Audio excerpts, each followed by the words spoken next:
Come on in, have a seat. Come on in, have a seat.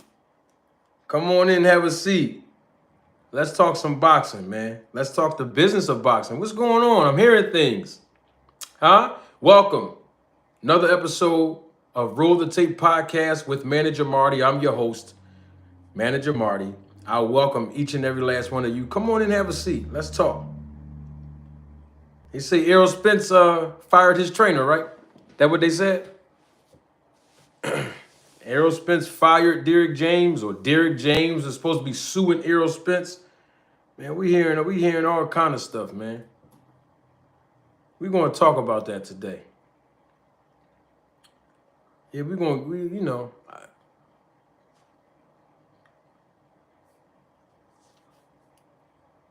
double salute to my guy Gary, member of the channel, supervisor of the Roll the Tape film crew. What's going on? You got to stop texting the phone right now while we live. Everybody good? Who else we got in here? Ooh, my man Carl Brown in this joint. What's going on, Carl? They said, say it ain't so, Marty. We hearing things. We need answers now because everybody seemed like they want to know what's really going on. Everybody want to know what's going on. I was about to say did he? Like did he? Like Errol Spence, like did he fire Derrick James? I was about to say did he fire? But then it's going to sound like Diddy. Speaking of Diddy, they say they got a news report out there that Homeland Security just raided Diddy's house in Miami. Y'all gotta stay away from Miami when you can't be with Diddy. You can't be with Diddy in Miami. They say some things be going down when Diddy got you in Miami with him. I was about to say Diddy. That's what made me say that. Man, it's crazy. And they saying Errol Spence fired Derrick James. They said Derrick James is suing Errol Spence. They said Errol Spence owe him money. Man, we got to talk about all of that. That's why you here.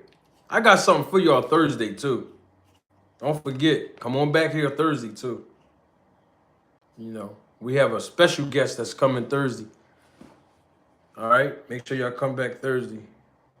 This Thursday too. This Thursday. Yeah, but today we're going to deal with a couple of things. You know, a couple of boxing related things. I want to pull up this tweet. I want to read this tweet to y'all real quick. Because I done told y'all already, but most people didn't, believe or whatnot. Some people didn't believe me. I done told y'all. I was the first person to speak on this. Remember when Shakur Stevenson said he was retiring from boxing? Remember that? Most of you remember. And most of you also remember that 2 days after he said that, I came right here, live and living color, before each and every last one of you, and I specifically told you all that Shakur Stevenson was not retiring from boxing, in my opinion. I believe that he was speaking out of frustration. He's still young. He still have a lot of goals that he wanted to accomplish in this sport. And, I think he wants the big fights, and he's trying the best that he can to operate within the confines of his representation, which is Jay Prince, is his manager, who's been doing a tremendous job.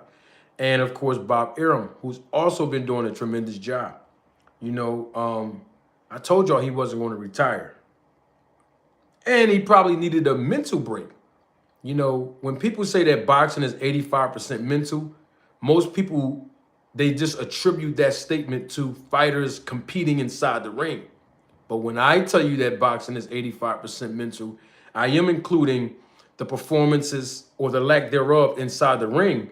But it's a lot of challenges that boxers go through outside of the ring, that you don't hear about in the media. You don't hear about in interviews. Boxers really, really go through a lot, all right? And take that from someone who's been behind the scenes with boxers for a very long time, all right? I wanted to read this tweet from Shakur Stevenson. This tweet was published on March the 23rd, 2024, a few days ago. Just want to read it to you all. Shakur Stevenson said, this is Shakur Stevenson, so y'all know I'm not just lying or making anything up, which I know most of you already know I don't lie, especially on YouTube anyway. But, you know, we have some people who are going to call me names and insult me like they always do, even though those same people are scared. And they don't have to be content creators. I'm just using anybody in general. They're afraid to click the link when it's time to come on and confront me. You see what I'm saying? To have a boxing dialogue. But anyway, this is Shakur Stevenson. Shakur Stevenson said, had no discipline for the first half of my career and done a lot of amazing things off of being talented. We are now entering the second stage of my career where I dedicate my life to this like I've been supposed to. Like I've been supposed to do. July 6th will be movie. Hashtag chasing greatness. So it sounds like indirectly Shakur Stevenson is saying that on July 6th, he will be fighting in the ring and it's going to be a movie and he's chasing greatness. So I want to say salute to Shakur Stevenson, because based on his text on X, formerly known as Twitter, it sounds like he's ready to make a comeback to the ring, which I already predicted that was going to happen because Shakur Stevenson is young. He's young, he's talented, he's a hungry lion. He definitely has great potential to be a world champion. And I've been saying that about Shakur Stevenson for a long time if you've been watching me for a while. And the thing about it is that I'm glad to hear that Shakur Stevenson is back in competition. If he's fighting on July 6th, I hope that it's going to be a challenge that is not going to be a mismatch, because most people criticize fighters when they're in the ring with quote unquote mismatches. You know, like Shakur's last fight, he was highly criticized because of his lackluster performance. So if he's saying that July 6th is going to be a movie, this is what we want to hear as boxing fans, right? Salute to my guy, Boss Hog Boxing. I see you, man. Good to see you as always, Boss Hog. Y'all go subscribe to Boss Hog Boxing's channel. Great content. He knows his boxing. You know, if he didn't, I wouldn't tell you to subscribe to his channel, but he definitely knows his boxing. You know, he's not no quote unquote fanboy. You know how some people be hating on, you know, some of us who have smaller channels, they call us fanboys and stuff, but Boss Hog is definitely not a fanboy. I'm vouching for the guy. He's been up here several times on the panel. He's in the chat. Y'all go subscribe to his channel. Good boxing content. He know boxing. I think when you talk about boxing on YouTube, you should know boxing. Even if you have a favorite fighter that you're a fan of, you still should know boxing. You know what I'm saying? Some people don't even know boxing. They don't. Shout out to Roger Mayweather, RIP Roger Mayweather. He had this slogan. He said, most people don't know S about boxing. And he's right. You know what I mean? And most of the people that don't know nothing about boxing, they criticize the people that actually really do know about boxing. You know what I mean? I just find that interesting. That's one of my observations since I've been, you know, on YouTube. So people are saying Derrick James kicked Errol Spence out of the gym. Then they're saying that Derrick James is suing Errol Spence. Then we're hearing that Errol Spence fired Derrick James. All of this stuff is what we've been hearing in the last couple of days. We're going to deal with it. We're going to deal with it. We're going to deal with it today. That's why I'm glad y'all here. As the viewership, y'all see the viewership increasing exponentially. We're going to deal with it today. Also, we have to do this. We're not going to do it today, but probably maybe Thursday. We'll try to do it Thursday, where I'll have a panel. I'll figure it out. maybe Wednesday or Thursday. I'll figure it out. I'll figure it out. Where we'll have a panel where we open the panel up because I want to hear some of you that want to come on the panel, discuss, open panel, discuss the fights that's coming on this weekend. Tim Tszyu, Sebastian Fundora, Rolly Romero, and Pitbull Cruz. We're going to talk about that. Not today. I'm going to try to see we'll try to do it probably Wednesday or Thursday. Or, hey, might even do it Friday. Because we're going to have to weigh in and all that. We might even do it Friday. We'll see. Did you see P. Diddy's house getting raided today? No, I just spoke on that. I didn't actually see it. A report, a news thing came on my phone telling me about that situation. Homeland Security raided Diddy's house in Miami. You can't go to. They say you can't go to Miami with Diddy. That's what they say on the streets. They'd be saying that. I don't know what he be doing or what he don't be doing, but yeah, Diddy's name is in the news lately. Yeah, whatever. I don't know. They're going to say he was great but messed up a lot of fights. Well, hopefully not, Carl. You know, hopefully, like I said, Shakur Stevenson, you know, is put in a position where he can become a superstar. The same thing I'm saying about, you know, the potential that Devin Haney has to become a superstar. You know, that's what I want these young, hungry Lions to be. Superstars. Shakur Stevenson, Devin Haney, Jerron Boots Ennis. You know, there's a couple of other guys as well that have the potential of being a superstar. You know, man, boxing is big. All those fighters can be superstars. They all have the potential. All the ones I just named. And there's more. I don't want to leave anybody out. You know, but just for the scope of what I'm talking about, you know, it's time for, you know, the bigger fights to start materializing now that we're in the first quarter of 2024. You know, so right now, all I know who's fighting next, since somebody asked me in the chat who's fighting next. Right now, we're focused on the March 30th card on Amazon Prime. You know, the first PBC card with Amazon Prime. You know, got to give them a chance. You know, got to give them a chance. May 4th, you know, Canelo Alvarez, Jaime Munguia. April 20th, Devin Haney versus Ryan Garcia. So we got some boxing coming. March, I think Pedraza fought, right? So we got some boxing. You got Joshua fought not too long ago, a couple weeks ago, right? So we have boxing that's starting to come around. It don't always have to be a major fight. Remember, if you are a boxing fan, right? This is what we keep on hearing on YouTube.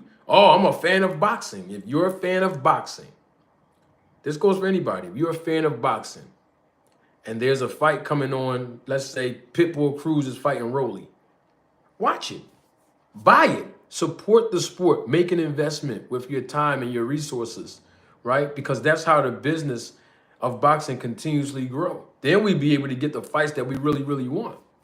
You know, but if you're not a fan of boxing and you're really a casual and you got your fingers crossed and you're not making any investments with your time and your monetary resources, then you can't complain when big fights don't happen. And there's nothing wrong with being a casual. In fact, I believe that is the demographic that all promoters target, especially the good promoters. We, you know, and boxing managers, we target the casual fan. You know, why? Because once we can attract a casual fan and convert that casual fan into a pay-per-view buyer, now we have the potential of converting that pay-per-view buyer into a hardcore boxing fan. And then that process continues. You know what I mean?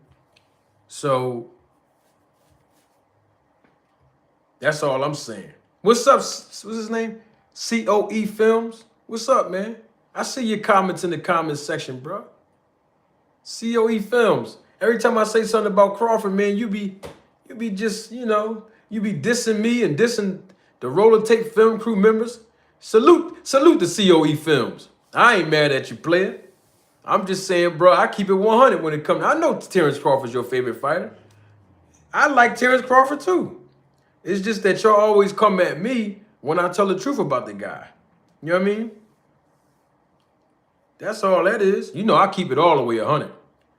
You know that. It don't matter if it's Crawford, Spence, Victor Conte, you throw a name out there, I'm going to keep Bill Haney, whoever. I keep it real on everybody. I don't have no picks. If we got to deal with a topic, we deal with it. I don't deal with the gossip, but I mean, we have to deal with a topic, something that's notable, you know, something that's newsworthy, we'll deal with it. You know what I'm talking about? Yeah. Sorry, y'all. You know how it is. 216 Cleveland, Ohio. What's up? Y'all want to do a check-in real quick? Let me see the viewership. Oh, the viewership here. Y'all want to do a check-in? Yeah, hey, we can do a check-in. We're not on StreamYard, so I don't have the thumbnail. We can do a check-in if y'all want. Throw your city and state, country, or the island that you from or you want to represent. You throw it in the chat, and I'm going to shout it out. That's all I'm saying. Where the ladies at? No ladies? The ladies not here? You know I got to stop my show for them. You know Mac Marty got to stop the show for all. Hey, y'all know how we do. We got women all around the world.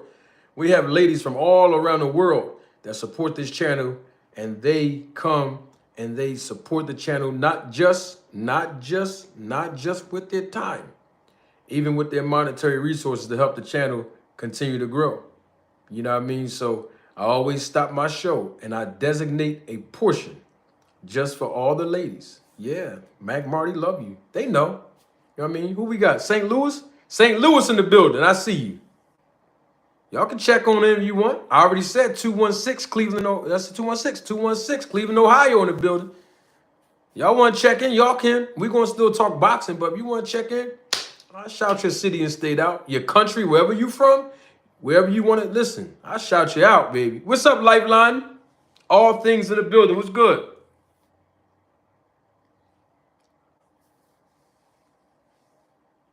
That's right. Tell him again, Carl. Newark, New Jersey. Scranton, Pennsylvania in the building. I see you. Woo! California in the building. Larry, we don't agree on everything, Larry, but I'm glad you're here and I got to represent. Salute to California. Orlando, Florida in the building. I see you. Come on, Motorsport Sports. You got to support boxing, brother. He's saying he ain't going to buy the Amazon card. None of the fighters are pay-per-view worthy. Come on, Motorsports. You say you're a fan of the boxing, right? You say you're the fan of the sport. Buy the pay-per-view, man. Queens, New York. What's up, One Sexy T? I see you. Come on, man. Asante L's my guy. Yeah, who that? Daytona? Man, Daytona Beach, Florida is in the building. Where people from the East Coast at? Anybody from the East Coast? Anybody from down south in the building? Cash Crypto here. Yeah, drop your location if you want, man. We shouting it out today. I just want to figure out, Errol Spence fired Derrick James. This is what we hearing. He fired Derrick James. Derrick James kicked him out of the gym. Errol Spence haven't paid Derrick James. Derrick James is suing Errol Spence. This is what we hear. I gotta speak on it. You know, it's about the business, right? I gotta speak on. I got to say something. Mr. Pragmatic, double salute, Vice President. What's going on with you? Member of the channel, supervisor of the Road to Take film crew, representing Metro Atlanta. As the viewership is increasing exponentially, I get excited when I see the viewership increasing, and I always get excited when the ladies come and support the channel. You know, they come in the chat. They're so classy. If there's any lady in the chat, you know, I want to salute you. I want to designate a whole entire segment just for you. Just for you. Yes, that's not for you guys, fellas. You know, I'm not going to tell you to step to the side just yet.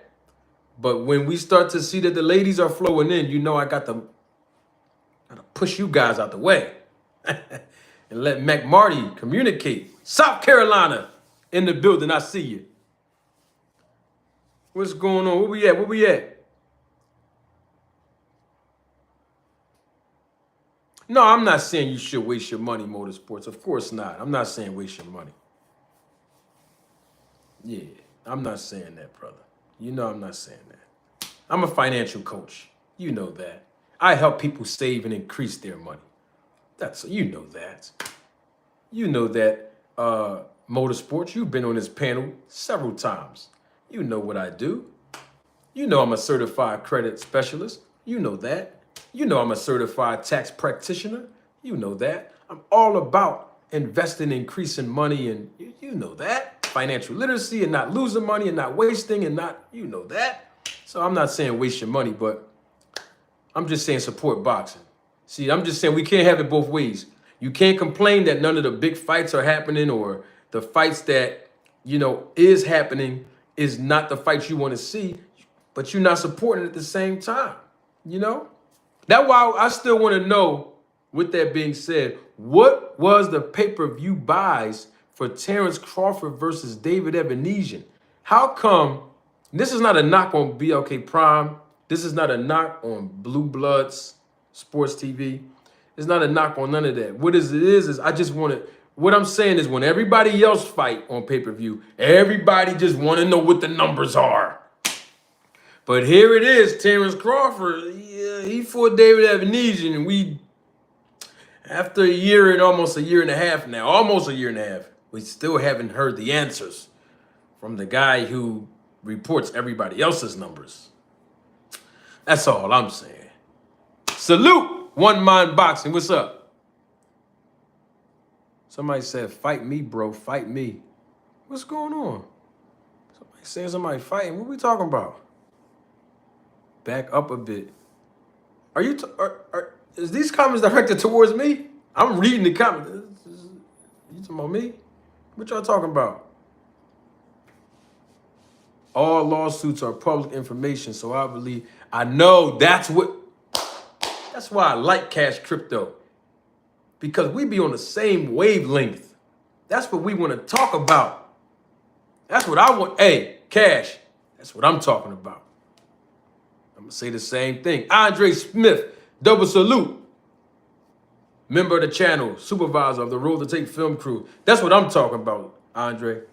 You know what I mean? He told Band Up 150,000. I know Blue Blood did tell Band Up that Terrence Crawford versus David Evanesian was 150,000 pay-per-view buy, but we haven't heard him say that to his audience. You know what I'm saying? Sports, he's a Crawford fan. He's here. COE Films, he's also here. He's a Crawford fan. Do y'all know what the pay-per-view numbers were? I'm just curious. I just want, because y'all Crawford fans, I figure I'd ask y'all. Do y'all know? I mean, I'm not interested. I just want to know.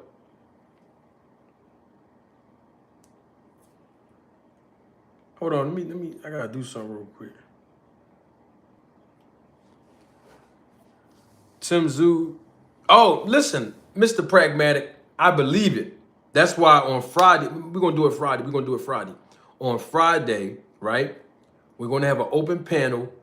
I would love for people to come up here, open panel, right? And give us your analysis, your breakdown. You wanna call it a prediction, that's fine. Of the Tim Zoo Fundora fight, the Rolly Romero versus Pitbull Cruz fight, man. We're gonna do an open panel on that, Mr. Prag.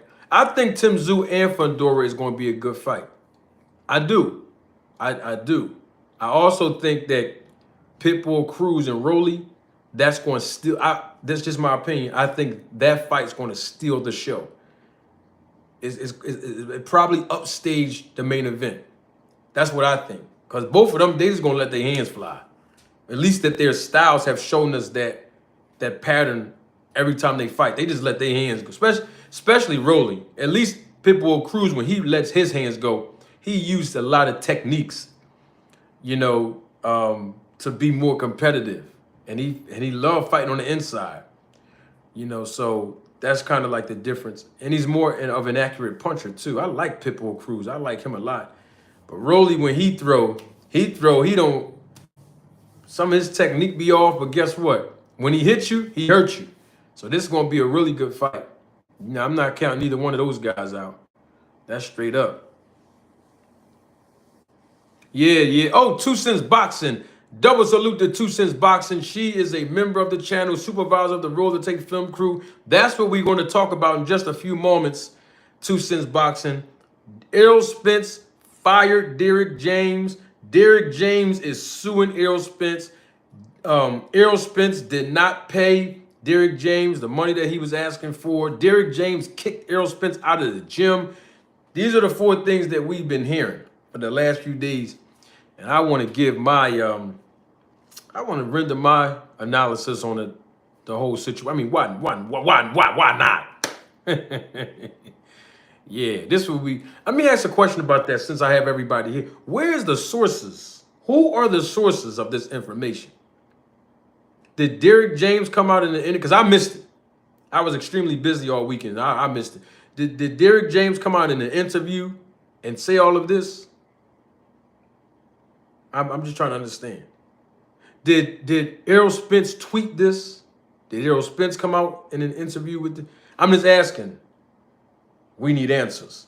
I figured I'd ask. I figured one of y'all might know. You know, I'm nobody in boxing. That what they say. That what they say. You know what I mean? Matter of fact, with my iPad, I want to play something for y'all. Give y'all a little entertainment real quick. Yeah, I heard of it just now too. Who else? Oh, Derrick James posted a video of the gym showing none of Errol's stuff in the gym. Ooh, for real?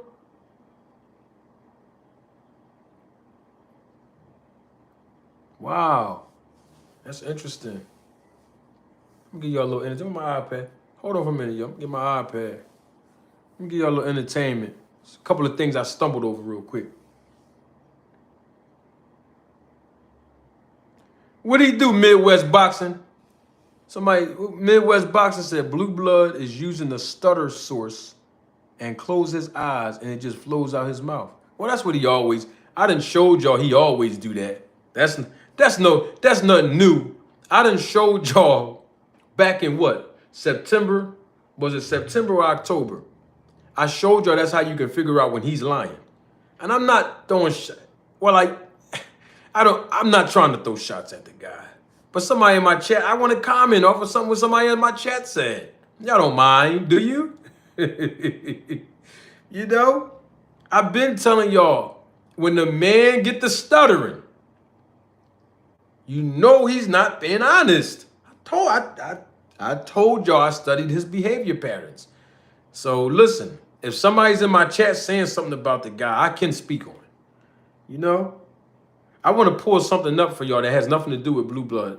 It had nothing to do with him. I just made that comment because somebody just said something about him in my chat. But I'm going to get my iPad. I want to place a couple of things for y'all. And I might not even need the iPad. I might can just do it. Oh, what happened? Speaking of Blue Blood, somebody just, hold up. Look, y'all. Look. I just opened this up. Y'all see that? Somebody just sent me a comment on one of my videos. Marty, Blue Blood just dissed you. What he dissed me for? This was 3 hours ago. Look.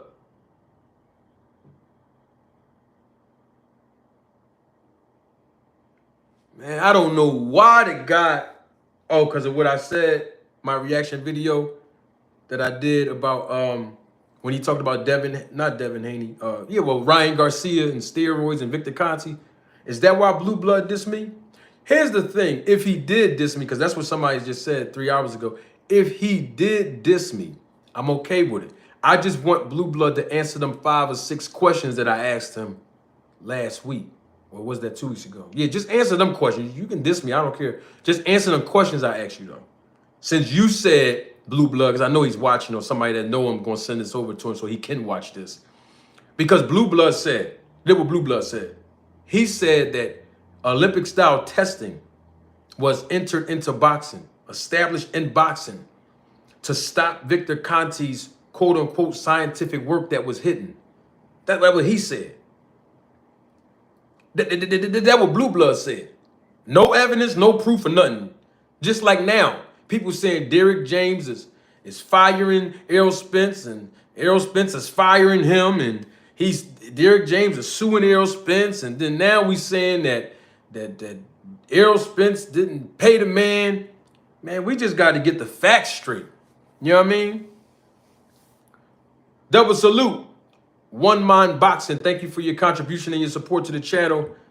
One Mind Boxing says, what do you think about Wilder versus Zhang? I'm going to tell you like this. And I like Deontay Wilder, but I do not want him in the ring with Big Bang Zhang, because he don't have to get in the ring with Big Bang Zhang. Will that generate some money? Absolutely, especially if they fighting over there in Saudi Arabia. No question about it. But at the same time, looking at how Deontay Wilder looked in his fight with Parker, if he get in there and take punches like that from Zhang, it's a great, strong possibility that he will get knocked out again.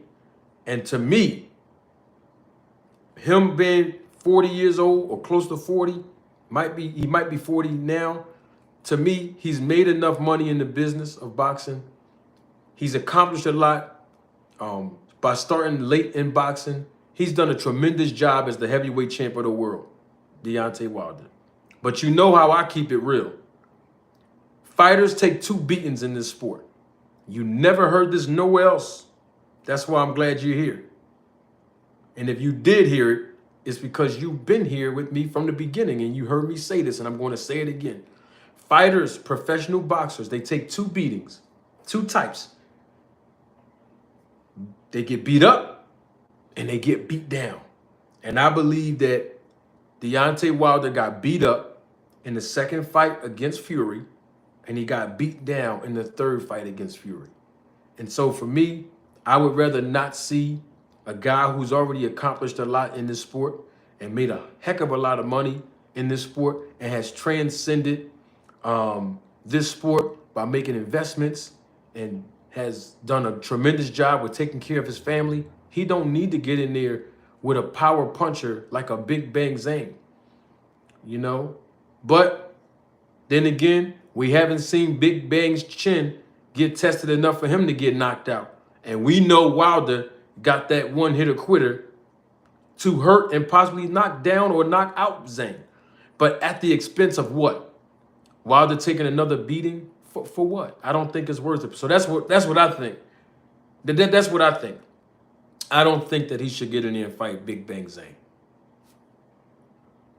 Double salute again to my guy, Midwest Boxing. Thank you for your contribution and your support to the channel, Midwest Boxing. You already contributed before. That's why I said again, dangerous. They trying to send D out on a stretcher. I know, it's like, to me, the risk is not greater than the reward. That's just my opinion. I'm not an in-ring performance expert, so I can be wrong. Okay? Now, let me pull something up for y'all. I want to pull something up. Besides that, I want to pull something since somebody else brought up Blue Bloods, and I want to pull up something. Because somebody earlier said that Blue Blood did a video up. I guess he did a video about Errol Spence and Derrick James and all that, right? And they said he kept stuttering and closing his eyes. That's what, who said that? Was that Midwest? No, that was that One Mind Boxing? And somebody in the chat. Or was that, yeah, I think that was One Mind Boxing that said that. So I wanted to pull something up. That just triggered a memory. I want to pull something up. Hold on for a minute. Let me see something. Hold up. I want to pull something up. Because I've been telling y'all that's his favorite, that's Blue Blood's favorite move. When he get to stuttering and stuttering and stuttering, trying to figure out what to say, you know he's lying. I'm not trying to diss the guy. But so what? It's YouTube. Who cares? He dissed me all the time. You know what I mean? He dissed me all the time. You know what I'm talking about? And it's okay. People do diss. Yo, you know a lot of people been doing diss. I call them diss tracks because I rap every now and then. But you know that people be doing like these diss videos of me I want to play a few of them for you all so you all can hear them. Not Blue Blood, I'm talking about other people. I just find it so intriguing when people send me certain things, or if I'm on my YouTube feed and then I see my name in somebody's title. I'm like, who is this person? And then I click it just to hear what they're talking about. And then, man, they be going in on me. I'll be in here just cracking up, laughing, being entertained by it.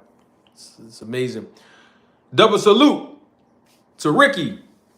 Thank you for your contribution and your support to the channel, Ricky. Ricky says, I think Zhang is a great fight. They both had bad performances with Parker, except Zhang was just tired. Deontay just didn't throw.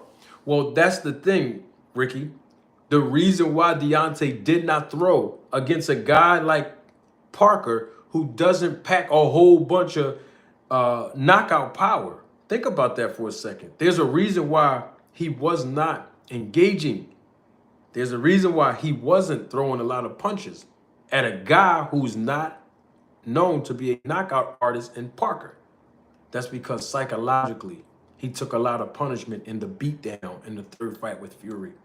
Usually when this happened with boxers, especially when they first get beat down, this is one of the telltale signs. I'll teach you this. They become gun shy. And this is not a knock on guys like Adrian Broner, just using him as an example, as a reference to illustrate my point. Adrian Broner used to let his hands go, right? When he moved up into, the welterweight division, of course, he was in there competing against guys who were naturally bigger than him. So he wasn't letting his hands go a lot. But when he got in there and fought Marcos Maidana, and Marcos Maidana did what he did to Adrian Broner, we got to keep it all the way 100. Adrian Broner has not been the same since. I'm talking about as a performer inside of the ring, psychologically, right? And so that's one of the telltale signs. Fighters that are usually aggressive, they wait, and they get gun shy, right? And that's because when they throw, whether they land and it's not effective or they miss, psychologically, something's going to hit them. It's like any other thing in life that we go through. Being knocked out is a traumatic experience. You know what I mean? In the ring, I'm talking about. So think about the impact that trauma has on somebody who was in a car accident, who saw the car coming, right? Think about that. And then they're in the car again after they recover. Sometimes they get like, oh, a car's coming, but the car's not going to hit them, but they get anxiety. Well, fighters go through that psychologically when they get knocked out. You know what I mean? Or get beat up a lot. And we talk about Terrence Crawford and Errol Spence, right? Psychologically, we wouldn't know if Errol Spence took a beat up or a beat down, until we see how he's going to perform in his next fights. We know that he got beat up in that ring, inside the ring, but we don't know outside the ring whether he got beat up, is what I'm saying. And so, yes, you're right that they meaning Big Bang Zhang and Deontay Wilder, they both lost in their previous performances. But one of the differences that, like you said, Ricky, is that Big Bang Zhang, he just got tired. But Big Bang Zhang knocked down Parker, right? But the bottom line is that loss on Big Bang Zhang's end, some people can say that was a close fight. Whereas though when Wilder fought Fury, that wasn't a close fight. And I'm talking about the third fight. That wasn't a close fight. You know what I mean? So these things in boxing happen. Double salute to my guy, Mike Russian. Mike, always a pleasure to see you, man. I haven't seen you in a while, man. Always good to see you. My guy, day one supporter. My guy, Mike, thank you for your contribution and your support to the channel. Mike says, peace, Marty. Just showing love for my guy. Appreciate you, man. Always, Big Mike. That's my man. Pots and pans. CO Sense, what's up, man? Yeah, so, man, hold up. I want to show y'all something. Get back to this real quick. Woo! Yo, I just got an email. I gotta stop talking like this. I have to talk professional. Most people be watching me and they know professional in the business. And when I get on YouTube, sometimes I know my audience. That's one of the great things of being a good public speaker. You have to know your audience. So sometimes I use a lot of ebonics. So I said, I just received notification that I have 1.5 million views overall since I started on YouTube. So I have to thank everybody. I just got the email, seriously. I want to thank everybody, even the ones that don't like me, even the ones that don't agree with me, even the ones that, you know, have been very disingenuous, even the ones that insult me or have insulted me, whether it be in the chat, comment section, the panel. The bottom line is you included with those that support me and those that do like me and respect the work that I put in on YouTube. You are also included in the equation with me saying double salute to each and every last one of you who have been a part of my audience, whether you just start watching the channel last week or last year or a year and a half ago or almost a year and a half ago. Double salute to you. It's all because of you and your support. And I know that might not be a lot of views for some people. 1.5 million views may not sound like a lot to some people, but to me, that's an accomplishment from a guy who came out absolutely out of nowhere. I came out of nowhere and jumped on YouTube out of the clear blue sky. And I believe that I've been making an impact to not only entertain you, but to proceed with grace and with this in mind, accomplishing my primary objective, and that's to educate you all on the business of boxing. And I can assure you, and this includes every content creator on the YouTube boxing streets, and I'll bet my last dollar on this, everybody who has ever encountered my channel at least one time have learned something about the sport and the business of boxing that you did not know before you got over here as a viewer. And with that being said, I thank you all, and I double salute each and every last one of you. And guess what? Even if people that don't like me, I'm still going to teach them. Even, and I don't want to throw names out there, but I'm just saying, even the ones that diss me, other content creators who have dissed me and still be dissing me, whether they got small, medium, or large channels, right? I'll still teach them the business. I'll still teach them because it's not about me. And I never make this channel about, well, the logo, that face is my face. That part is about me. But I'm talking about the content. I don't make this about me. You know, I make this about you all. You are more important because you know why? If only one person learns something that I taught about the sport and business of boxing, it only takes one. So even though my channel is being, I was just thinking about this last night, even if my channel is being shadow banned, which we know it is, right? If YouTube decide, which we know they have, to conflate my content, right? And not send it out and not push it out, right? And I only get, let's say, 250 views on a published piece of content, I'm satisfied because I know at least one person out of them 250 people will learn something about the sport and the business that they didn't know before watching the published content. I get excited about that. It only takes one. So if I can get 300 views, I'm happy. Now, is people going to diss me over that? Absolutely. You know, have I been dissed about that? Oh, your viewership is low and this and that. Yes. Oh, you ain't making no money on YouTube. Yes, I've been criticized. But guess what? Somebody learned something. That's what I got on YouTube for anyway. So everything else after that is a bonus. It's a blessing to be able to have a platform to educate people on the sport and the business. I'm excited about it. So thank everybody that's congratulating me and saluting me in the chat. It's all because of you. I really, really appreciate it.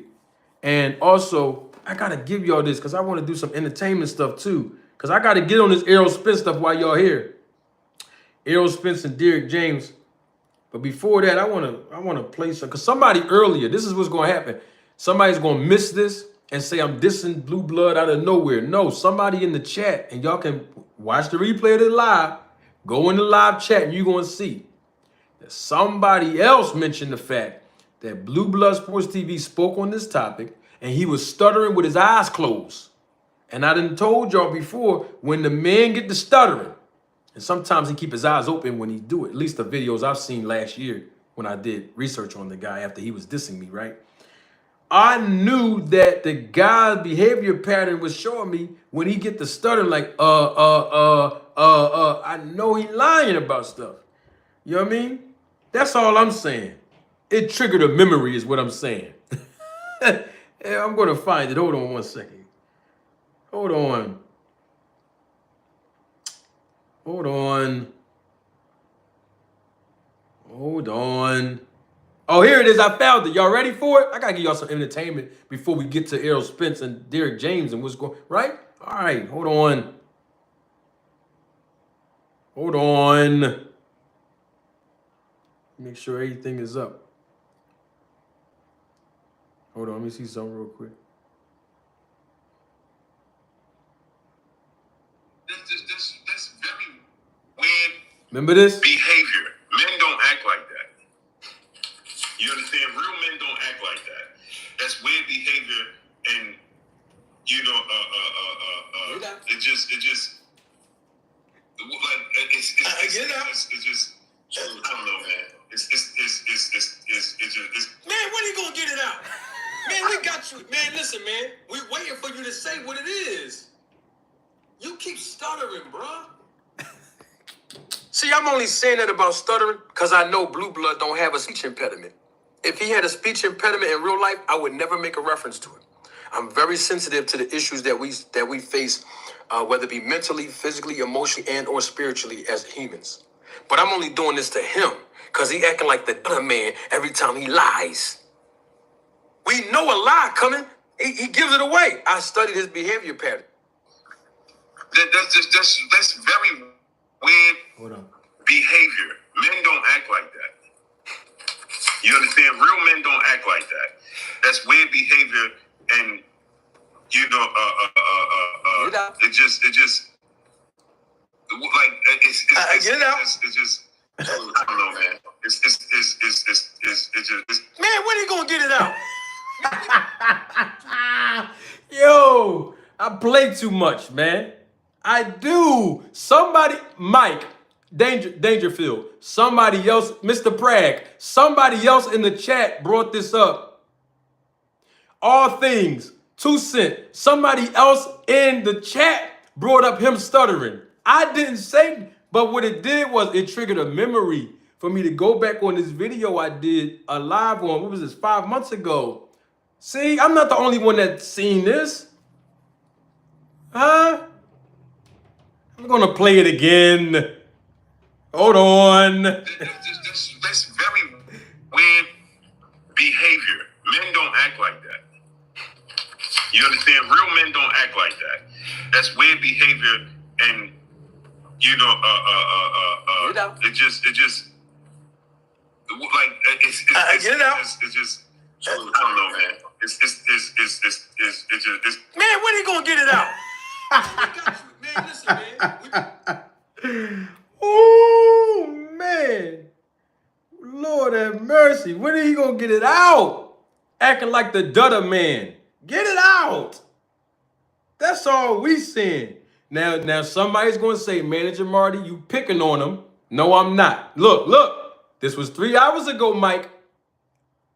The distinctive gentleman. This was 3 hours ago. Look. Let me turn my light on. Let me turn the light up so y'all can see. Look. What does that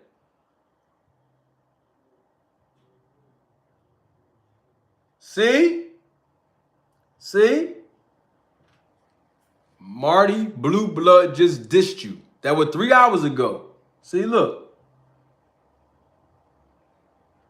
Why did God diss me? You see what I'm saying?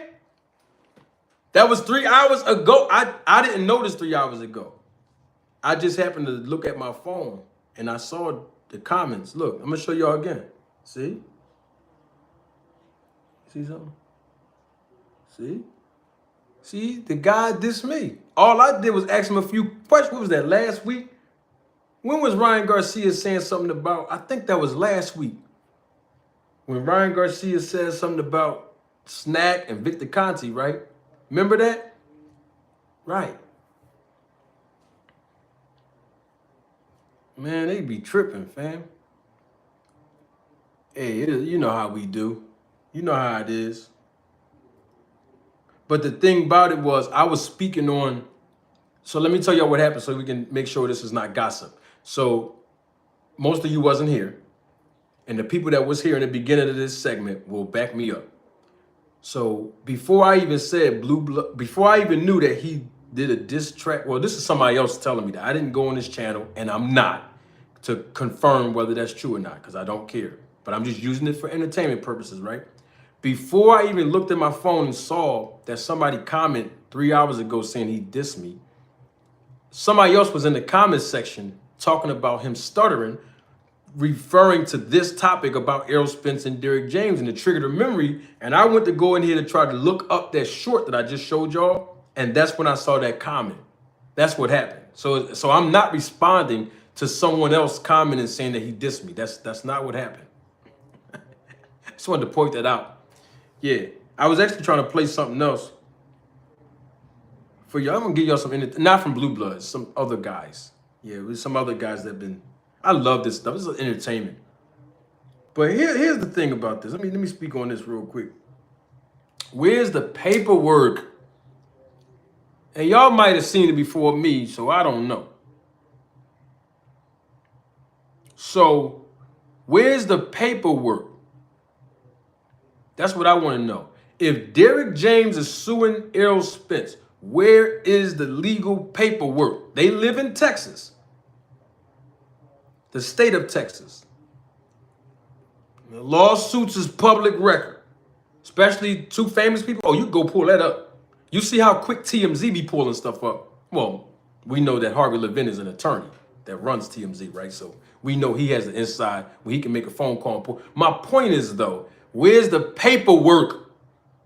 If Derrick James is suing Errol Spence in the court of law, pull it up. Pull it up. That's what I'm trying to pull it up, because I didn't see the paperwork. I mean, all I saw was people talking about it on YouTube and people asking me about it in emails and stuff. I figured I'd come on YouTube and speak on it. Now, another thing. Remember, I told y'all that we deal, and I seen as soon as I was about to say it out my mouth, Michael Dangerfield put it in the chat. Remember, I told y'all in the beginning of 2024 that we are no longer, as boxing fans, tolerating hearsay. Remember, I say my quote is what? What is one of my slogans? Hearsay is heresy, right? We deal with truth and evidence. So if someone's speaking about something and they have no, and when I say no, I mean absolutely none, no documentary evidence, we can't call it truth. Now, did Derrick James go on record in any interview and say that he's suing Errol Spence for unpaid wages? Did Derrick James go in an interview on record and say that he kicked Errol Spence out of his gym? Okay, so if he didn't do any of those two things, we cannot say that this is real or true. Now, if someone is saying that these are facts, they have to do one thing for me. I don't care who it is. I don't care who the content creator is. If you're saying, and I don't know what other content creators that spoke on this, I don't know. I didn't look at nobody else's channel. What I'm saying is, if you're saying this is true without saying this is a rumor, we're hearing these things, if you say this is fact, I need you to tell me and all of the boxing audience all around the world, you got to reveal your source. You got, if anybody is saying this is true, they have to reveal the source now. Now, if nobody's saying it's a fact and it's just a rumor, then okay, it's fair game. Anybody can speak on it. But if somebody is saying this is an actual fact, Either Errol Spence is suing Derrick, either Derrick James is suing Errol Spence, either Derrick James kicked him out of his gym, either Errol Spence fired Derrick James, either whatever the case is, we need answers and we need evidence with those answers. Now, if nobody's saying that it's a fact, all right, but then everybody just, doing a reaction video on it. But if somebody's saying this is a fact, they have to please reveal the sources. We can't keep hiding behind sources say. So now I haven't heard no one say sources. Like I said, I don't know what everybody else is talking about. But what I'm saying is we need the truth. If this is going to be published and everybody's talking about it, because guess what? If this is just a rumor, then it's just gossip at this point. And as grown men, it's very distasteful. It is. It's extremely distasteful for men to be gossiping. And y'all know we don't do that over here. So all I'm saying is, if this is a fact, reveal the sources. Because now Errol Spence, he can also be a source. If he went on his Twitter account, or I'm sorry, it's called X, formerly known as Twitter. If he went on his Instagram, I don't know if he got Facebook, but any other social media platform, and he actually made a statement about this, then it's not hearsay. It's from Errol Spence himself. It's from Derrick James himself. Because that's when I'm going to believe it. Me personally. That's just me. If I don't hear Derrick James say it, if I don't hear Errol Spence say it, if I don't see either two of these guys mention it in a tweet or an Instagram post or something like that with their verified account, oh man, this just hearsay and gossip if you ask me. And we don't do that here.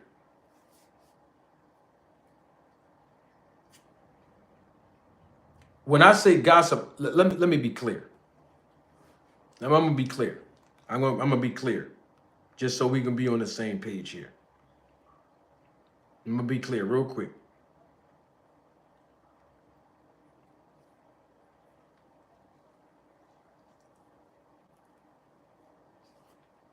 Now let me be clear. I'm gonna read you something. I'm gonna read you something. This is the dictionary's definition of the word gossip. Casual or unconstrained conversation or reports about other people, typically involving details that are not confirmed as being true. I'm going to read that again. I want us to be on the same page when I say gossip, what I'm referring about. When I say the word gossip, this is what I'm talking about. Casual or unconstrained conversation or reports about other people, typically involving details that are not confirmed as being true. That's what I deem as gossip, and obviously so does dictionary.com or whatever this is. I think this is dictionary.com, right? Yeah. So in other words, if any of these quote unquote details that haven't been confirmed as being true, that's considered gossip. That's what I'm talking about. There's nothing wrong with us having a casual dialogue, conversation about anything. But if we're talking about other people and reports and details and he say, she say, and it hasn't been confirmed the truth, that's gossip to me. And we don't do that here. All I do here, I can't speak for nobody else's channel, but what we do over here, we deal with truth and evidence. And even when someone has an opinion, I open the platform for anybody to express their opinion, views, perspectives, right? This is why we do our Town Watch check-in, right? All right. But at the same time, we got to deal with truth and evidence. So if we're making a reaction off of what's happened, that really, really happened, and we're engaging people, see, this is why, let me give you an example. This is why I use things as a what? Teachable moment. Yeah, so anything that happened in boxing, whether it's true or not, whether we have visual evidence of it or not, when we confirm that it's true, I do what? I turn it into a teachable moment. so that it won't become gossip over here. That's my strategy. That's what I do. And I have been doing it time and time again. You can watch you can watch any live, any published content about any fighter. I'm always using it as a teachable moment. Why? Because I'm breaking down the nuances and elements and dynamics that happen behind the scenes when it comes to the business of boxing and the mind of fighters. Because most people can't see what fighters go through behind the scenes. And of course, majority of the fans, which is, I want to say 99.99999%, don't know or see what happens behind the scene when it comes to the business of boxing. And I'm including content creators with that. And so I use teachable moments, you know, to eliminate the possibility or even the appearance of gossip on this channel. You know what I mean? And I use entertainment too. You know what I mean? What is Randy Watson talking about? I don't know what he's talking about, man. Oh, we got women in the chat? Man, we ain't got time to be talking about no Randy. I got ladies in the chat. Hold on for a minute. Let me make sure. Let me do this for y'all. Where my water at? I have to clear my throat. You know, I got to put my R&B voice on when I talk to the ladies. Y'all know how I do. Hold on.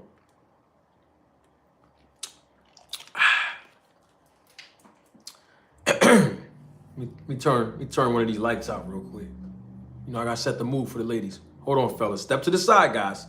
This segment is dedicated to the ladies that's watching me all around the world, whether they're engaging in the chat or not. I need you guys to step to the side real quick. This is. I promise you, I care about y'all. We cool, but just step to the side for a minute. Let me turn the lights down a little. Hold on, let me see. There you go. Let me see if this light works. Now, this might be getting too dark in here. Hold on. Let me see something. Oh, it's still a little light. Now, the ladies can't even see me like that. I got to turn one of these lights on. Hold on. There you go. We're going to just leave that one on for now. Hold on. Oh, they got filters on YouTube, too? Let me see something. I'm going to see about, oh, the ladies don't like that. Let me see. Ooh, let me make sure. Ooh, but you know what? I don't want to mess this up because if I put this filter on, I wonder if I put this filter on, can I change it back? Man, I'm going to mess my show up like that. Man, I always try to entertain the ladies and be romantic. Ladies don't care. They'll take it this way. Listen now, for all the ladies out there, hear me and hear me good. Oh, this is one of my favorite parts of the whole entire Roll the Tape podcast. I promise you. Ladies, you see this big Kool-Aid smile? This is my Project Kool-Aid smile. I got it all on my face just for you. I do. Ladies, thank you from the bottom of my heart. And I really mean this. And I know I play around sometimes, but for real, from the bottom of my heart. Stop making me laugh, guys. Move out the way. See y'all in the chat. Messing my segment up. Now, ladies, from the bottom of my heart, I want to tell you, I want to double salute you first before I tell you how I really feel. Double salute to you. Because, sweetheart, yes, you. Don't look around. I'm talking about you. Thank you. Because you all of you ladies, all across the world, you support me. You provide monetary support, resources, and the most important asset is your time. And you have invested your time with me week after week, watching the public content. When I publish it, I want to say thank you so much. There's not another content creator on YouTube that designate their segments just for you. And if they do, you know they got it from Mac Marty. So I want to tell you I love you. Thank you so much for your support. And I can't wait and to see what you have to say in the comment section when this live go off and in the chat. Because one thing I have to point out to all of you ladies is that in the chat, you are so mature and classy. And there's a lot of men on here that be so emotional. I mean, that really want attention and really, I'm talking about want my attention. I don't know why, but they be so emotional. And then you ladies are so graceful. And this is the thing I love about you ladies. You portray such a decorum about yourself. And I like that. I really, really do. So double salute to all the ladies out there watching me all across the world. And I appreciate your support. And I look forward to more support as you invest your time. And that's all that matters to me. Even if you don't invest another dime to this channel. Your time is more important, and I appreciate you so much. So thank you, ladies. I just wanted to make sure I just stopped my whole show like I try to do every time and tell you that. All right, fellas, now that we got that out of the way, back to Errol Spence and Derrick James. What I'm trying to figure out is, I always say live and live in color, right? Then I go black and white. Hold on. Let me put the color back up here. Bam. Let me see that work. Bam. All right, there you go. Bam. There we go. That'll work. Live and live in color. Okay. So this is my thing, right? Here's my thing. Thank you, Balls Hog. Here's my thing about this, right? What difference does it make? Let's just hypothetically say that Errol Spence fired Derrick James. So what? Let's just say Derrick James kicked Errol Spence out of his gym. So what? Let's just say that Errol Spence did not pay Derrick James X amount of dollars, but he chose to pay him this amount of dollars. So what? What I'm basically saying is, what difference does it make? What does this have to do with Errol Spence getting back in the ring? See, that's what we want to talk about. Is Errol Spence retiring, or is he getting back in the ring? Because when everybody else go get a new trainer, don't nobody criticize the fighter when they do it. I don't want to call names out, but I'm just saying in general. What difference does it make? Okay, let's say that they had a dispute. All right, let's just say, hey, they had a dispute, trainer and fighter.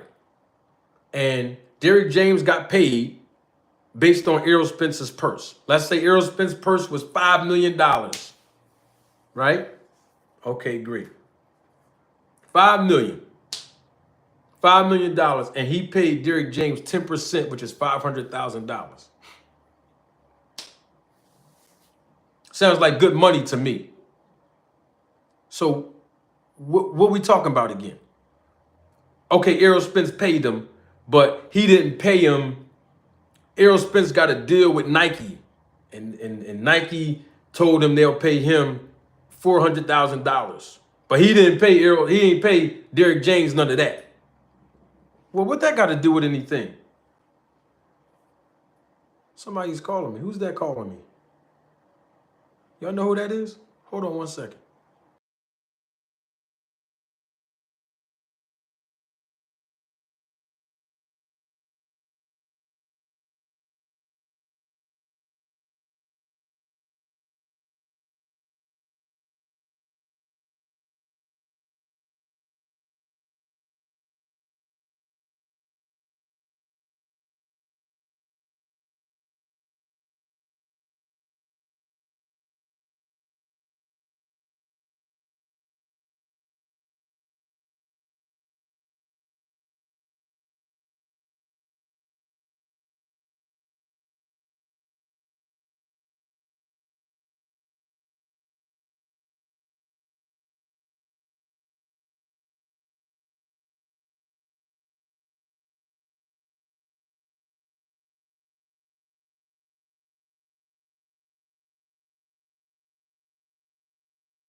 I apologize for you. I had to answer that. That was the judge, Steve Weisfeld, my good buddy.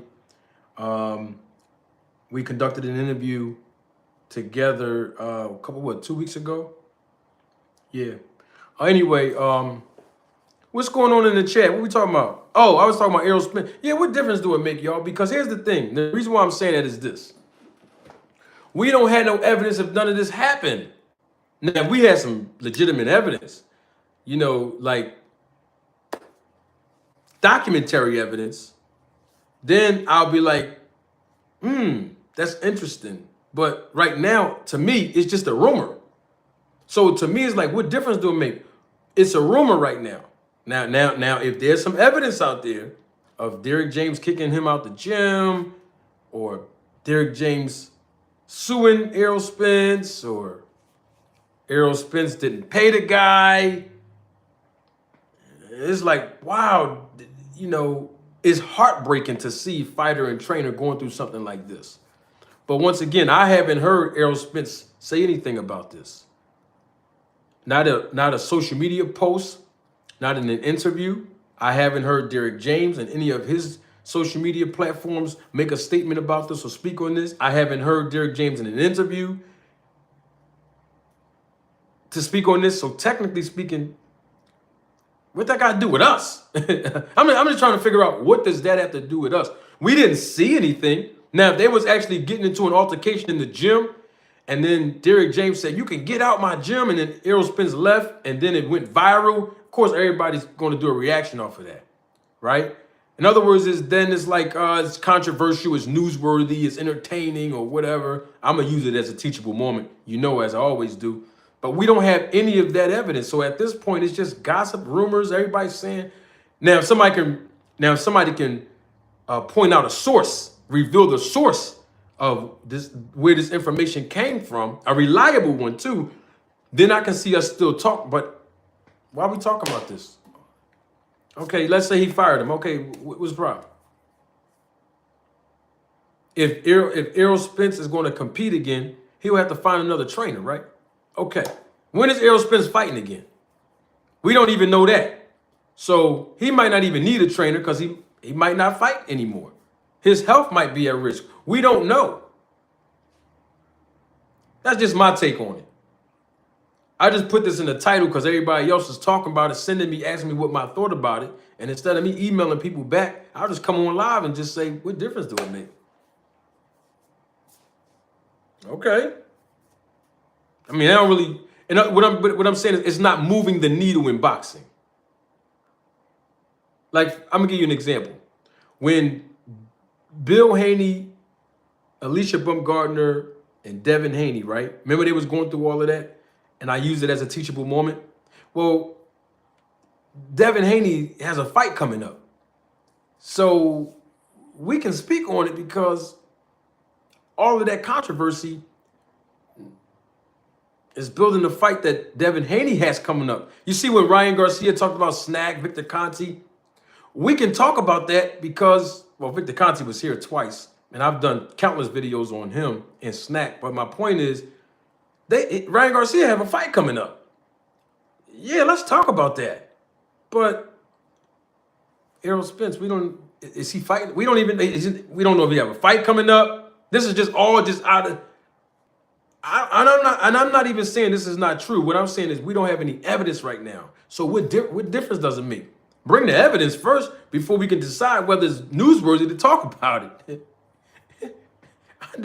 That's all. Hey, Mike, I wouldn't be surprised if Rick Glazer was the source.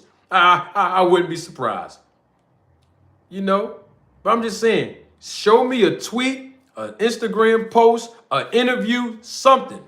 Show me something. If you show me something that says that this really happened, then I can use it as a teachable moment. But what difference does it make? I mean, okay, Errol Spence got kicked out of the gym. If that's true, right? All right. Okay, Errol Spence paid Derrick James a couple dollars less than what he said. I mean, we know that Errol Spence is a stand-up guy from what we've been seeing. So, I mean, Derrick James seemed like a stand-up guy too from what we've been seeing. So it'll be just an unfortunate situation, and I'll use it as a teachable moment since it is a dynamic between trainer and boxer. But my point is, I can't even do that. I don't have any evidence to do that yet. I mean, I don't know. He's not even fighting right now. Now, I can see this is where the dynamics will change for me. Let's say we had evidence of this, right? And then Errol Spence had a fight coming up, but he wasn't going to be with the trainer that he's been with his entire career. Oh, man, yeah, we talk about that all day. Oh, absolutely. We talk about that all day. But it sounds like to me, if this is true, a big if, because we have no evidence of it. If this is true, that Derrick James is not working with Errol Spence anymore, sounds like a business decision between both of these guys. Because we heard this rumor before. Remember, months and months ago, people were saying that Errol Spence fired Derrick James, and then Derrick James was asked in countless interviews about it. And what did Derrick James say?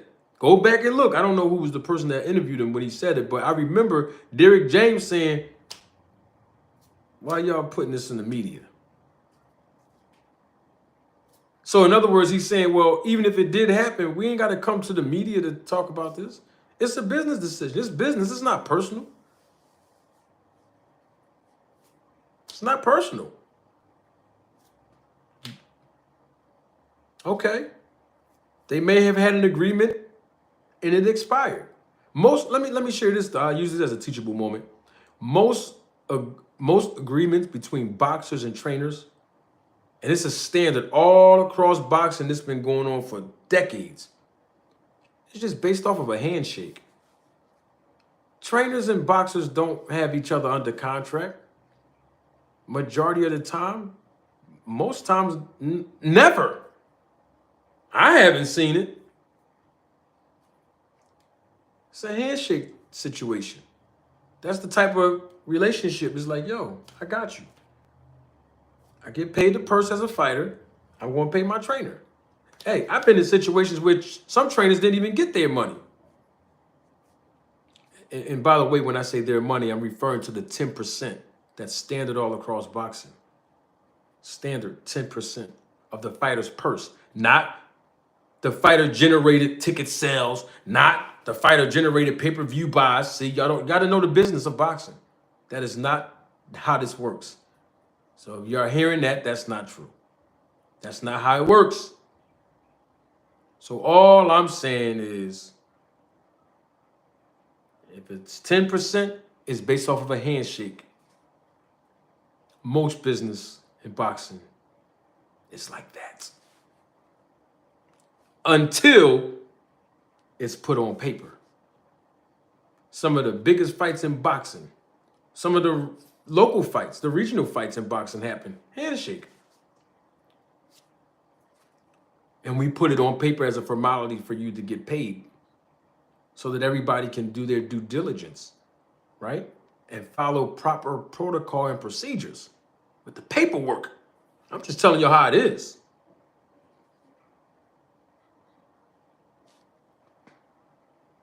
That's how it be.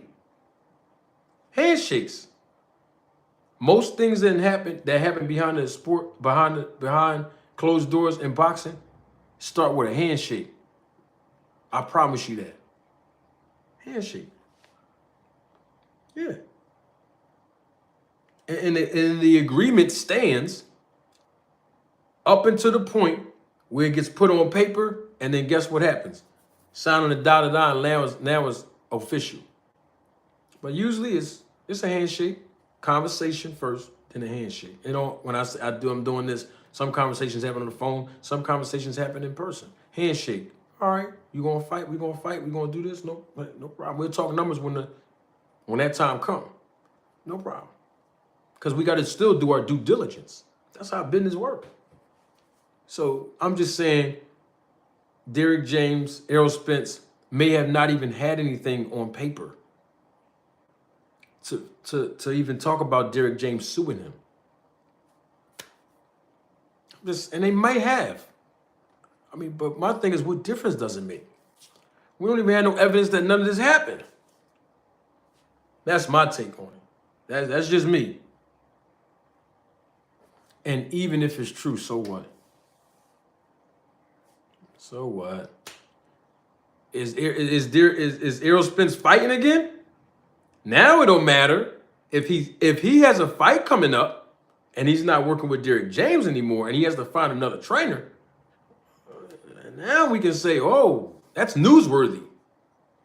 But if he's not even fighting no more, or we don't know when he's able to get back in the ring, especially because of his physical situations with his body, his eye surgery, and all the things that he's dealing with, he might not even fight again. He might have retired, or he might just taking a break right now. And he don't need no trainer if he's taking a break. He doesn't need a trainer if he's retiring, right? It's just business. It's never personal. It's just business. That's what I say about it. You know what I mean?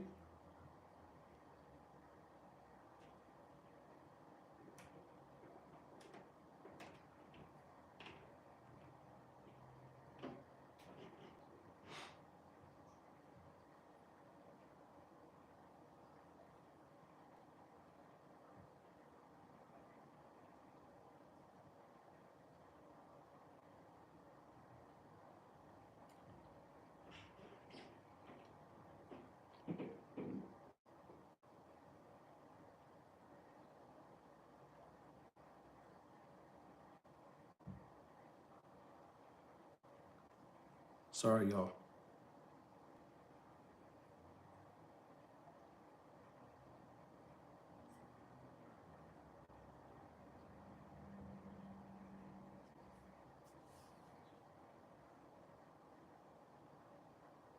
What? Come on. I gotta cut it out. That's my take on it, man. That's all I'm saying. Y'all talking about Bud Crawford again? Where he come up out of this? I don't know what's going on. I'm just trying to the chat moving so fast right now.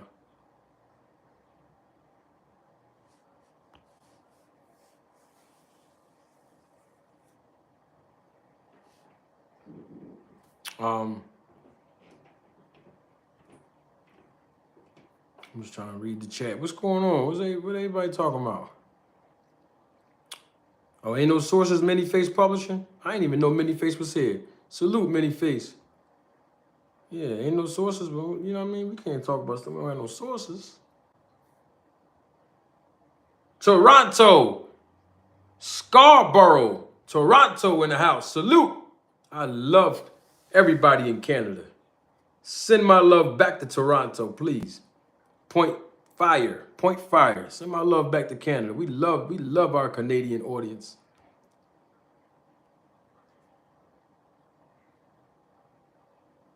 That's what I'm saying. Hey, motorsport, that's what I'm saying. I care about that too. Is Errol Spence fighting again? That's what I want to know. You know what I mean? I would love to see them back in the ring.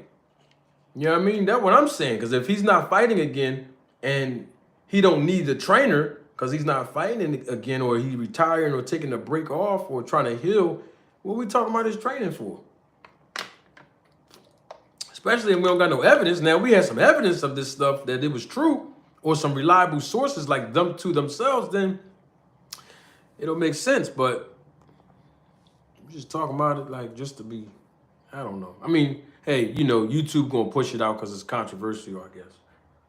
They're not gonna push my videos out. They're gonna push everybody else's out. Because you know, when we start talking about certain topics with truth and evidence, y'all know what happens. You know, we come with truth and evidence over there here on this channel. The Roller Tape Film Crew, y'all love truth and evidence. Y'all bring truth and evidence as well. You know, when we bring truth and evidence, we can't get everything pushed out. But as soon as we come with false rumors, misinformation, disinformation, beef, drama, oh man, the algorithm worked then. Yeah, the algorithm worked.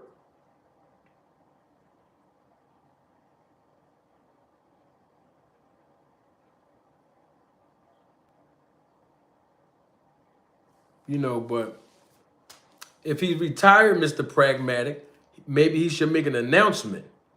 You know, maybe he should make an announcement of his retirement.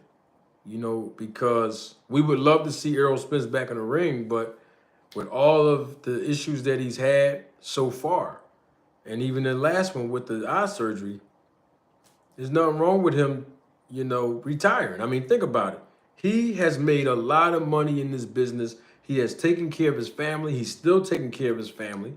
You know what I mean? He's accomplished a lot of great things in the sport. So if he has to back out and retire, it's all good. Why not? He is going to the Hall of Fame just off of him, you know, fighting and winning multiple world championship titles. It don't get no better than that. And it's not about wins and losses. You know, it's about your accomplishments in the sport. It's about overcoming adversity in the sport. At least that's how I look at Hall of Fame, but you know.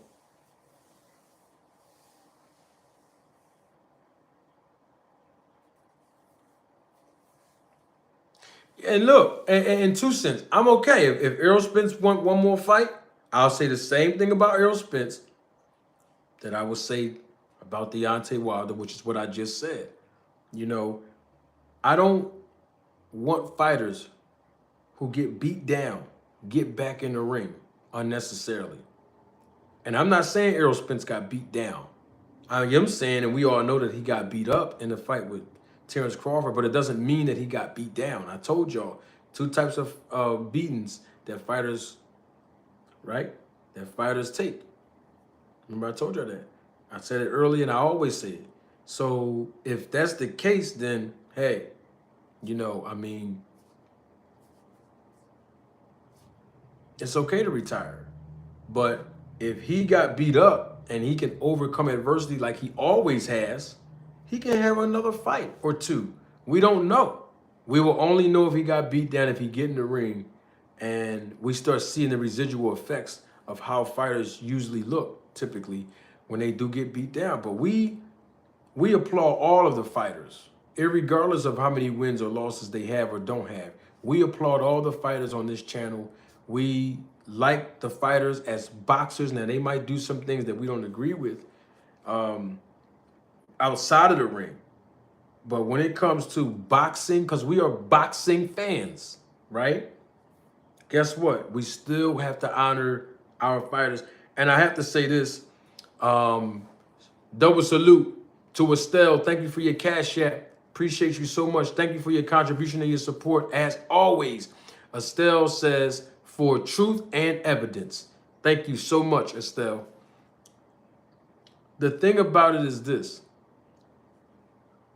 When guys and ladies, when they get in the ring again, one of the telltale signs, and I said this earlier for my new audience, one of the telltale signs of a fighter, you know, showing these patterns of being beat down is when they get gun shy.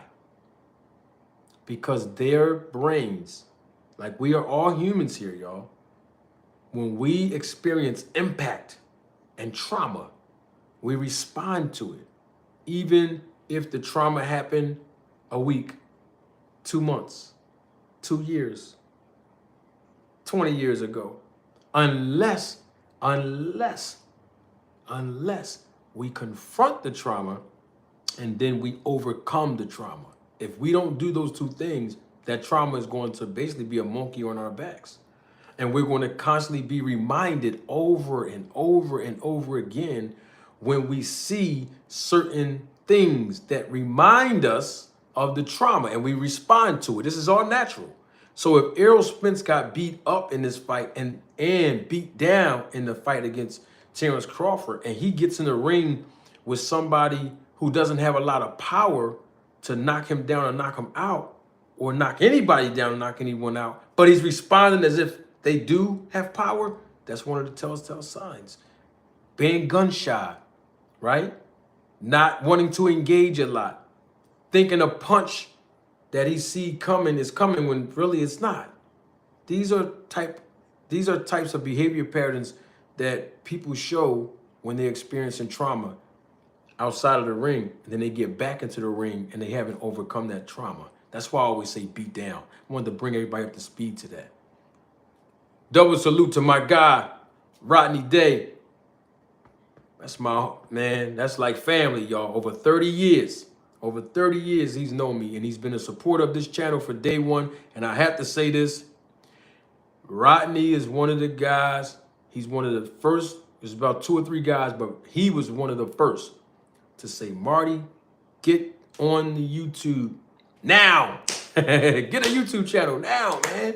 You in your lane.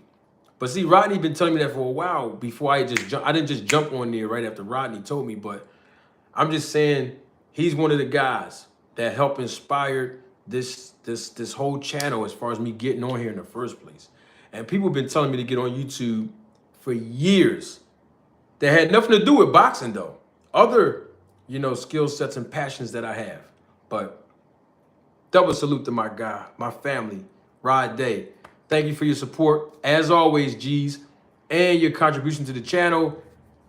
And he says in the chat, showing love to my guy. That's my guy. What else? Who else? Wait a minute. Wait a minute. 2 Cent, you can put your plug in. Put your plug in, y'all. 2 Cent, you put your plug in, 2 Cent. I don't mind. If somebody want to come over to the channel and say subscribe to their channel, yeah, subscribe to 2 Cent. 2 Cent, you can put your plug in. 2 Cent putting somebody else's plug in. Some people might not want to do that. Everybody want to you can put your plug in all day. No, it's all good. I love you, 2 Cent. I'm just saying because somebody might not know what that brother's content about, or they don't know who he is. Oh, well, look, I'm going to tell you like this, all things.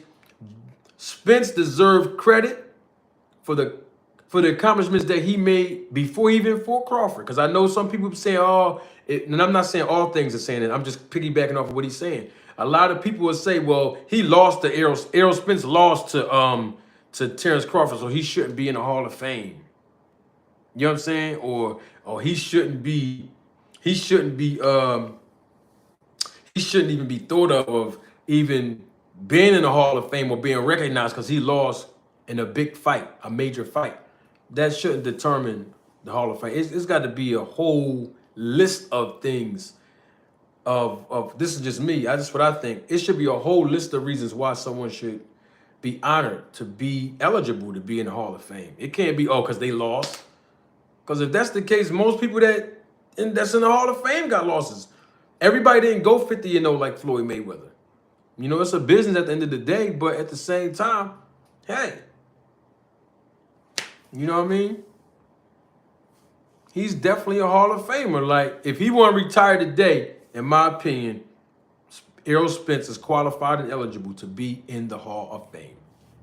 There's no question about it. He stayed in the same division his entire career when it comes down to the welterweight division. I know he did have some fights where, because people going to say, man, Jamarty, you don't know nothing about boxing. I know. I know he had some fights where he came in and they did a catch weight. I am fully aware of that. But my point is, though, he maintained the 147-pound division for a very extremely long time. And on top of that, on paper, he's been in the division his whole career. Bottom line is, he accomplished so much, and he's been through so much psychologically, physically, and he overcame and came back. He's a resilient champion. We got to give respect to Errol Spence, man. You know what I mean? That's all I'm saying. Because here's the thing. Now y'all gonna make me bring it up. Y'all gonna make me bring it up now. I don't want to do this. I'll put this on black and white to say this part. Here's the thing.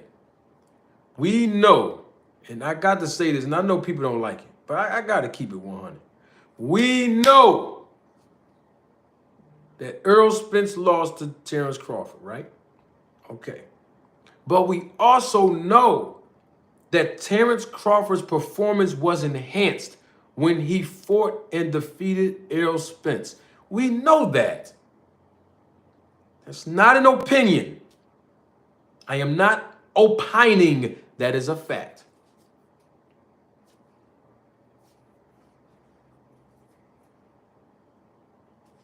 That's a fact. No, people don't want to hear that. That's why I put this in the black and white screen. Because, the shirt is black and the letters that say snack on the black shirt is white. You see? But no, we got to keep it real. You know what I mean? Look, he lost. We know this. But we cannot skip over the fact that Terrence Crawford went to Victor Conte. His performance was enhanced.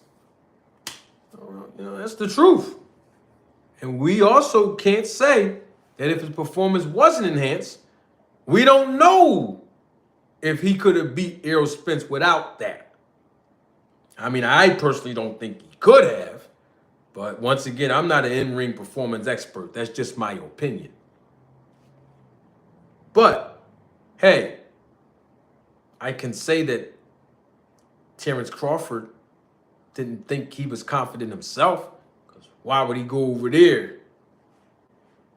Why would he go with that guy to beat Spence? Of all people. It is what it is. I'll let you all determine legal, illegal. You know how y'all want to get me, some of y'all, not all of you, want to get me trapped up in that. That's not going to work. It don't make a difference. We know his performance was enhanced. And it does make a difference, but what I'm saying is to prove my point right in this moment. I'm not even talking about that. His performance was enhanced. And we know that. And we know that that was a major component in him beating Errol Spence. Now, I've told Terrence Crawford fans before that didn't want me to say this and don't like when I say that.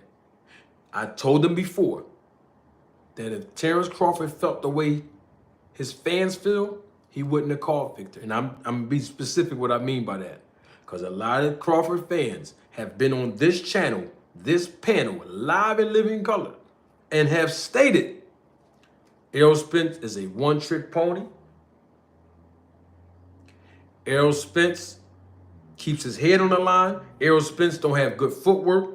Errol Spence don't show any good defense. Errol Spence, all he does is jab, double jab, and left hand. We heard Bomac say all Errol Spence do is fight the same way he did in the amateurs. He made no improvements. We heard this. So if all of these things is true, oh, it was more. Errol Spence is a drunk. He's an alcoholic. Errol Spence don't dedicate himself to the craft 100%, which we heard Errol Spence even confirm that. That was after the fight, but I'm talking about before the fight. This is all the stuff we heard about Errol Spence. He's been involved in multiple car accidents. One of them obviously almost cost him his life by ejecting him out of the sports car he had. He had to get all the surgery done. All of this. We heard all of 10 of these things. 10. And my question still remains. Okay. All these 10 things that you say is true about Errol Spence. And Terrence Crawford still called Victor Conte.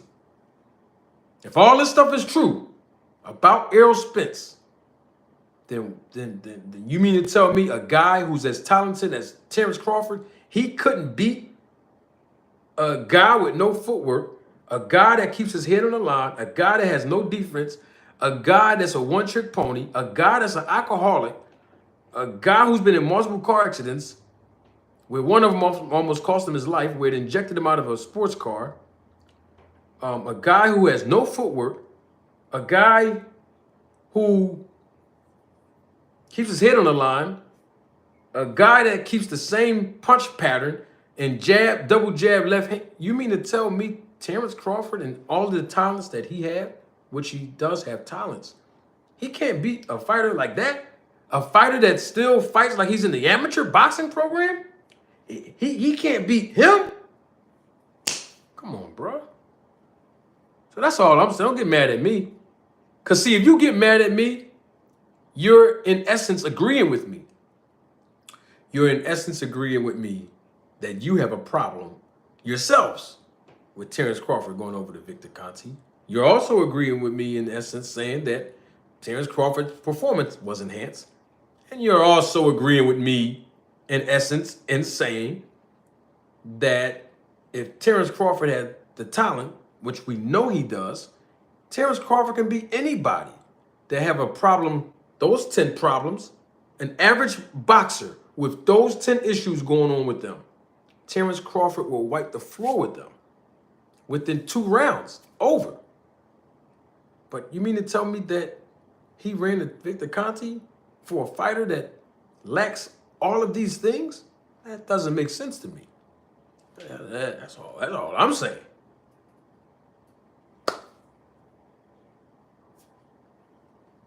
Hey, I just think that I make sense when I bring that up. That's all. You mean a fighter that has all these issues, you can't beat him? Of course we know Terrence Crawford can beat a fighter that has all those issues. Maybe Terrence Crawford didn't have the confidence. I'm not here talking bad about the guy. I'm just keeping it 100. See, he ran over the snack. Don't have a problem with me. If you don't have a problem with him running over to the snack program, then you shouldn't have a problem with me questioning it.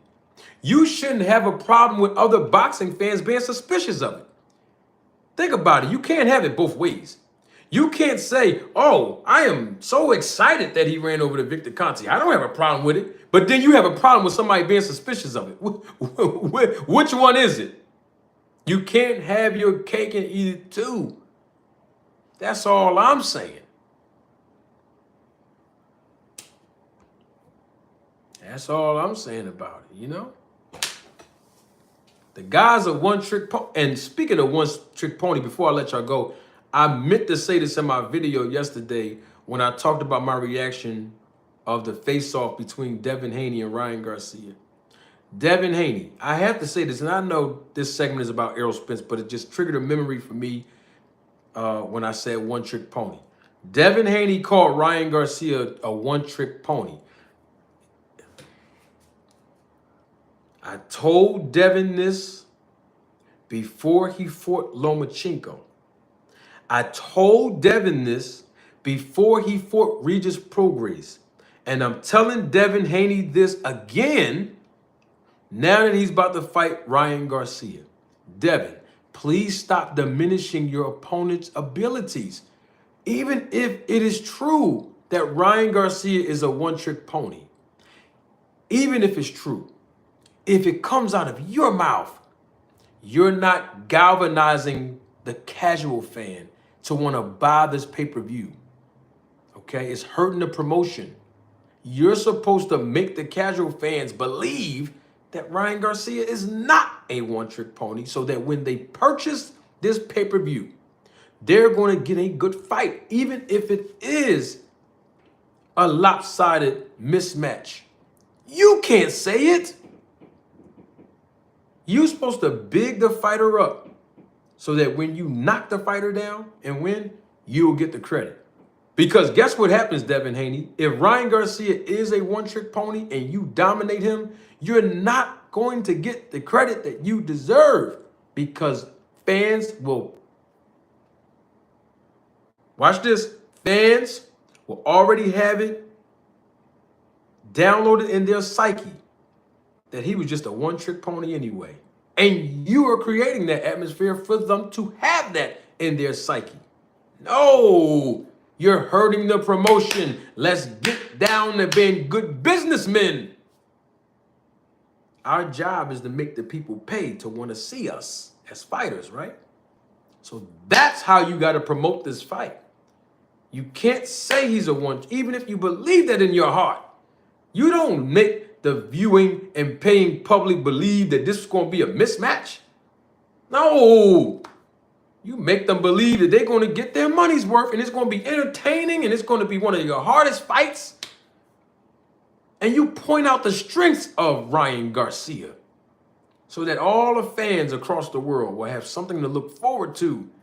You want to know why? Because if this fight's a mismatch, you know what people going to blame it on? The business of boxing. You know what people going to blame it on? Man, it's the politics of boxing. No, because the people that don't know the business, they use it as a scapegoat. No, it's not the business and politics of boxing. The business of boxing was right for both of these guys to come together who are promoted by two different promoters to get this thing done.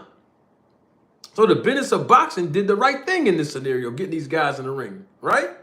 Now we got to do the second part is what? Get the fans to buy into it. And if you diminish the fighters in front of you and say that they don't have nothing, you're not going to get the credit. And then you can't come on YouTube, you or your dad, you or Bill, and say, man, they hating on Derrick. They ain't gonna never give him his credit. Well, you're helping create that atmosphere, young man. Listen to the businessman. Try to give you some game. Promote this thing.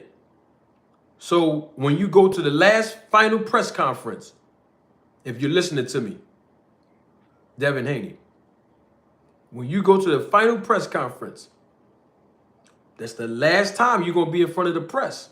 Make the press buy into this fight. You uplift Ryan. Talk about the strengths that he got.